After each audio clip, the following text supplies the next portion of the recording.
Se valora el gran esfuerzo que hizo el equipo paraguayo para llegar hasta aquí. No es fácil, es su primera participación internacional. Es un club que ha ido desde muy abajo para llegar aquí, que hasta hace años estaba en el ascenso, que hoy enfrenta a Boca Juniors. Está todo perfecto.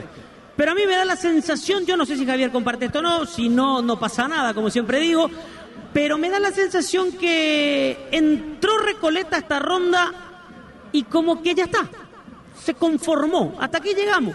Se armó todo un show en cuanto al tema de las entradas, se dieron más entradas a los hinchas de Boca. Yo sé que no hay muchos hinchas de Recoleta, no nos vamos a engañar con eso, pero me parece que se dieron demasiadas facilidades a los visitantes.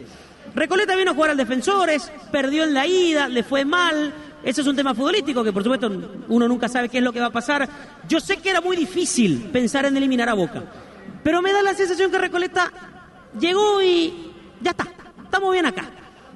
Intentemos, pero no es para volvernos locos. Entonces, esa me parece que son cuestiones que no sé si fue tan así.